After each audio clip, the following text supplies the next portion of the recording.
In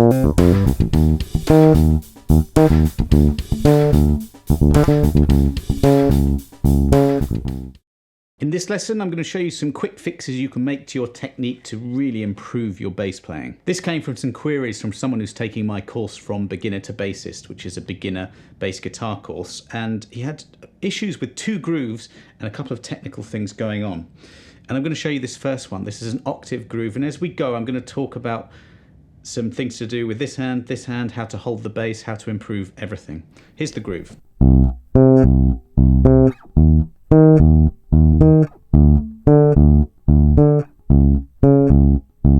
So it's a little groove in C minor with some chromatic octave movements. And the I and the M, the I stands for index, middle is the M there. And then you've got suggested fingering, those are the numbers under the letters there. So I'm using 1 for the C on the 3rd fret of the A string, and then little finger for the C on the 5th fret of the G string. And you've got this pattern.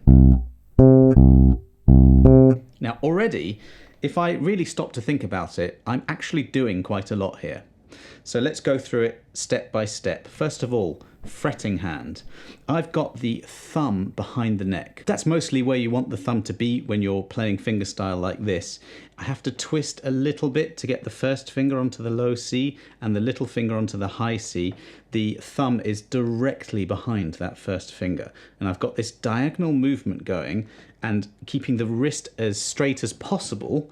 It can't be completely straight, but not bending too much, because that's going to give you problems in your technique further down the line. So, and pains, you know, tendinitis, things like that. So we're fretting right next to the fret so as not to get that sort of a sound. It's a really good tone with this. Just very quickly, this video doesn't have a sponsor, but let's say the sponsor is my course. So if you do want a course that takes you from beginner to sort of heading into intermediate territory, then this teaches you fretboard knowledge, theory, scales, technique, how to improvise, a bunch of really, really useful stuff. It's really quite cheap. It's probably at least 2-3 years worth of lessons. You get it for life. It's a one-time payment. So if you want to support the channel at the same time, improve your bass playing, I'm going to put a link below if you want to check that out. That wrist is nice and straight. The fingers are quite curled, so we're really aiming to work on the stretches between the fingers. Don't worry if at the moment it's not quite there, but there's like if I look from this direction, I see this V's between the fingers, and if you do that as opposed to that, you get a bigger stretch doing this. It takes a long time to work on those muscles and the strength, so take it easy. Another thing I'm doing in this particular case is I'm really sorting out my muting. I don't want strings to be ringing out. So I'm using the tip of that first finger to touch the underside of the E string, and I'm also using that first finger just to back onto the D string, and that's all taken care of. If we just talk about the plucking hand for a second, I'm using alternate plucking. So I'm not doing this. It sounds perfectly fine, but if you want to do this sort of thing, which I'll show you shortly, you know, get some 16th notes in there, you're going to want to do alternate plucking. I've got my thumb rested on the E string because in this particular groove I don't need to play on the E string, but you can put your thumb on the pickup as well. Now this Music Man Stingray is a 1978. It's got the pickup here, it's quite flat against the body. I don't find it a very comfortable place to play actually. So, you know, you could put your thumb in different hand positions to get different sounds. Drastically different sound there. There's one more thing to talk about, well 2 more actually. First is this.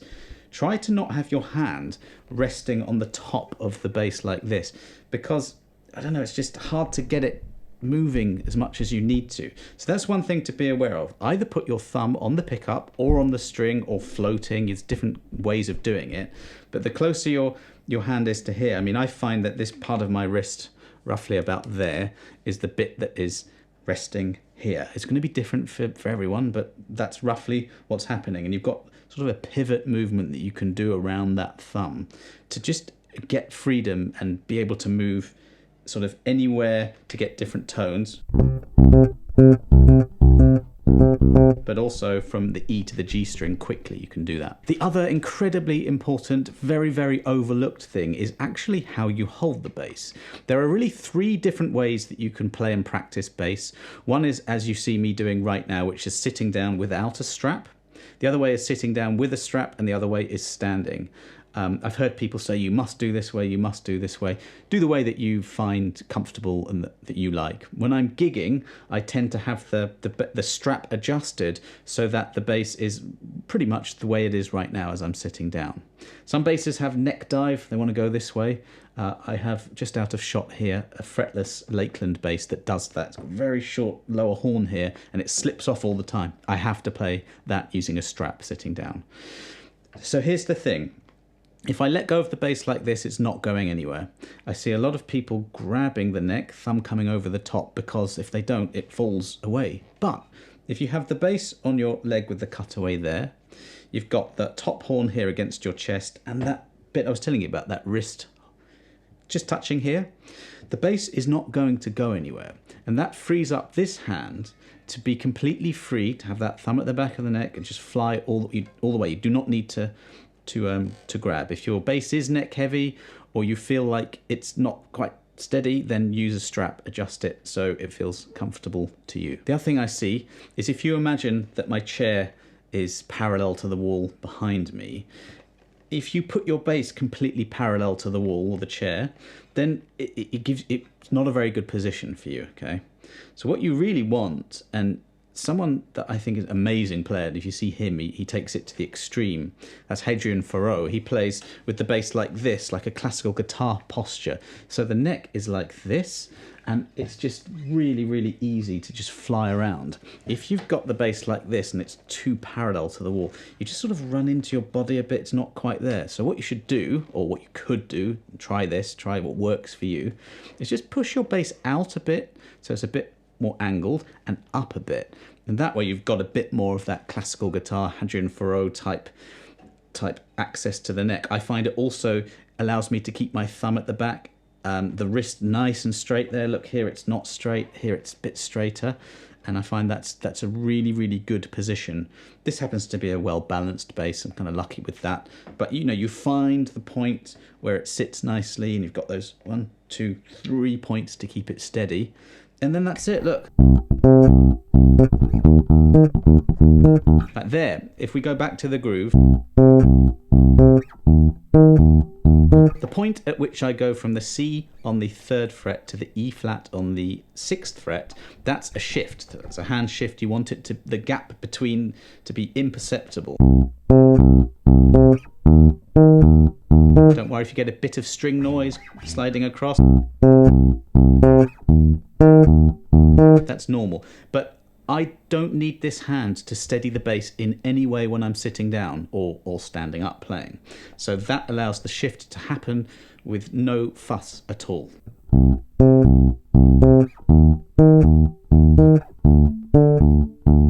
When you're practicing, I think most people look at this hand, and that's fine, but do be aware of this hand as well and make sure it's playing ball, make sure it's doing the correct thing, which in this case, there are multiple ways of doing this, but for this exercise we're going index, middle, index, index, middle.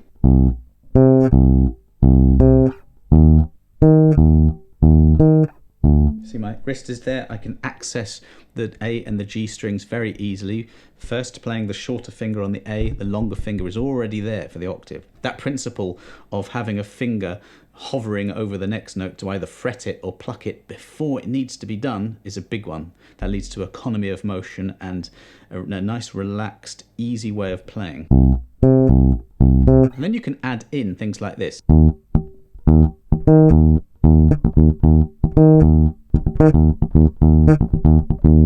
We're aiming for complete technical freedom. So if I just take the same groove and make it a little bit more complicated, so I'm sort of thinking this speed.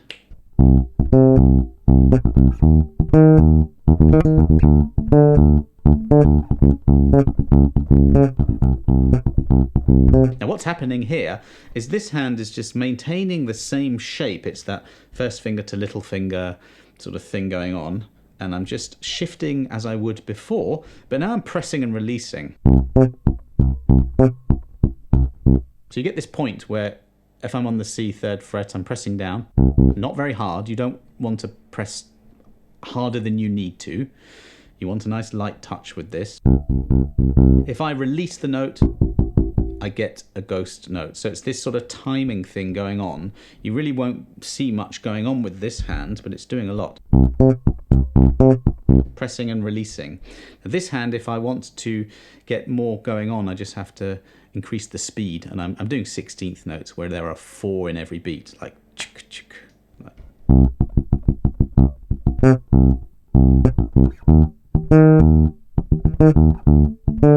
Once more, the bass is held in such a way that I do not have to worry about it going anywhere. You become one with the bass. You know, when you first start, it feels like this extremely alien object, and the more you play, it becomes part of you. It's like an extension of your body. That's what you want.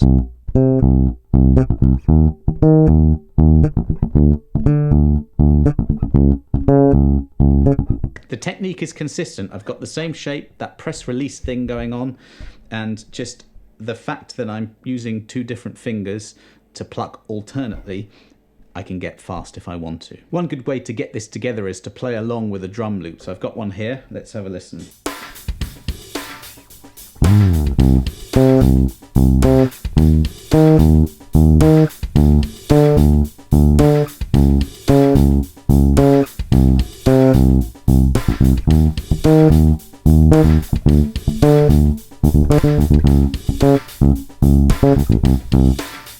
Now that's how you could take a simple groove and make it more complicated. It's just adding 16th notes in there, a bit of ghost notes and some syncopation, which is where you play rhythms not on the beat. Here's a second groove from the course. This is just an 85 beat per minute, quite slow thing in E minor. Now this comes with a backing track. This is from the course, and I'm just going to play it and explain a little bit about the technique here.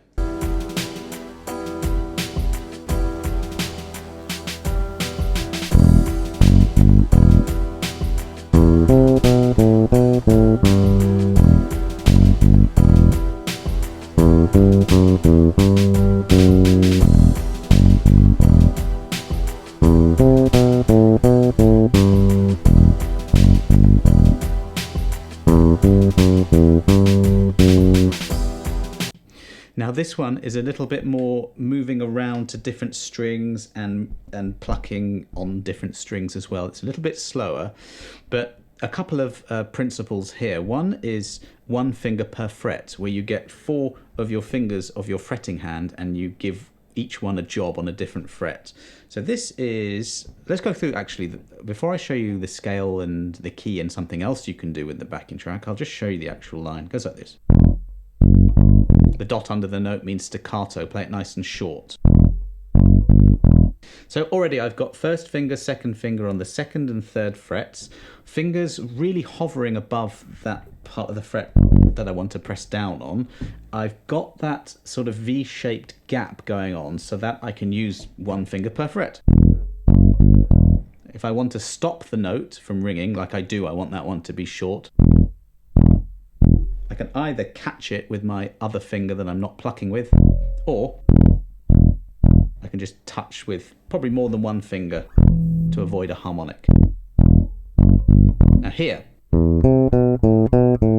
you can of course play a G open string, but in this case I'm actually moving that to the 5th fret of the G string, of the D string, sorry, to get a lot of practice going with 1 finger per fret. Down here the frets are quite wider apart than they are here, so this is a bit of a challenge here. I'll do that bar on its own.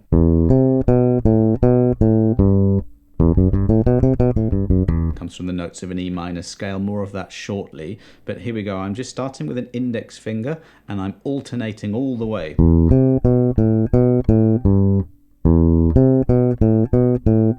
Now see how as the first finger is playing on the 2nd fret, the little finger is already there, ready and waiting to play the C on the 5th fret. That's an important aspect of bass playing. But do not worry if your fingers are flying up a bit or you just don't have that stretch now. This is just one of those things that you have to put down to consistent practice. 5 minutes of this kind of playing this bass line or a technical exercise every day, really focusing on making sure you've got all the different things I've spoken about together. then you will improve that way. Very slowly but surely. And the reason we want this is, we want to be able to do stuff like that eventually, where you're alternating and your fingers are each on a fret, they're all close together so you can build up speed. Forget what I just did for now, let's walk before we can run.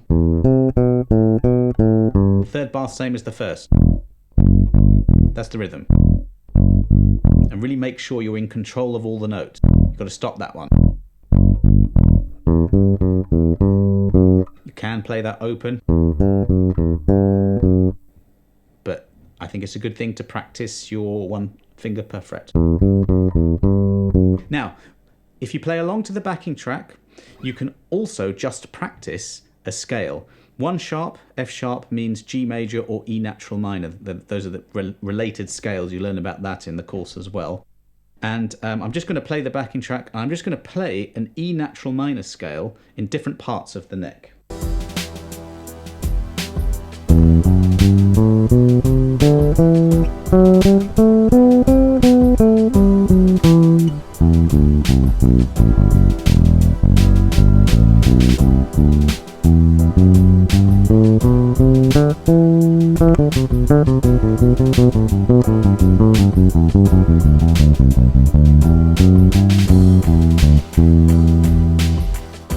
That works because the backing track fits to, it's just an E minor chord. So this E natural minor scale fits to the chord. And what you can do just to, as something to practice, is put that on and at 85 beats per minute, just do quarter notes. That's quite slow. And then you could increase that to eighth notes. You really can randomly go up and down from any point in the scale and it sounds good.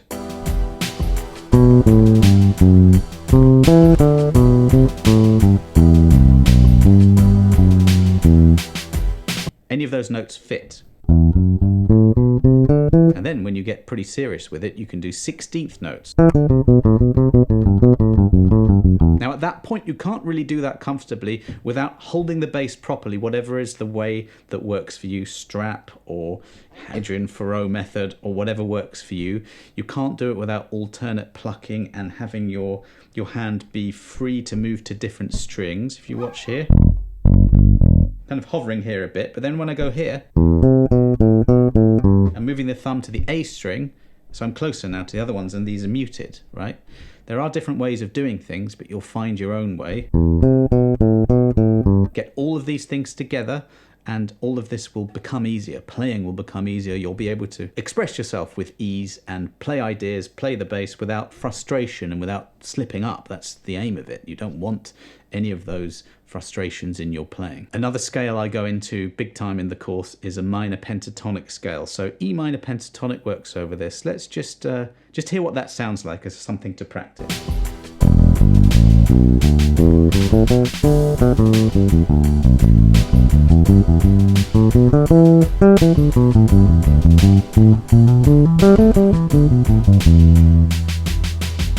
Doing something like that, I'm taking a bunch of shapes and I'm just playing quite randomly up and down the shapes, altering the rhythms here and there.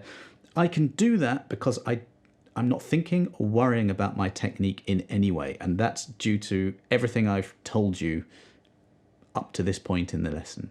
So it does take time to get together, so really don't be hard on yourself. If you're starting out, you haven't really been playing for very long, or you're coming back to bass after a long while away, then you just have to be patient with yourself. That's a big part of learning a musical instrument, is patience. And my 5-year-old daughter is learning the piano and she hates it because she sits down and she can't do it, right? So we just all have to work through this and be patient with ourselves, commit to 5 to 10 minutes a day. And I think if you really work on the technique side of things, everything else gets easier.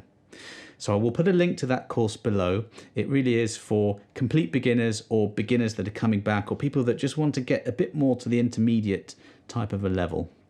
It works through loads of things. If you have any questions about that, get in touch with me on my site or in the comments below or Instagram or whatever. But thanks very much for watching. I hope you got something from that. I'll see you next time.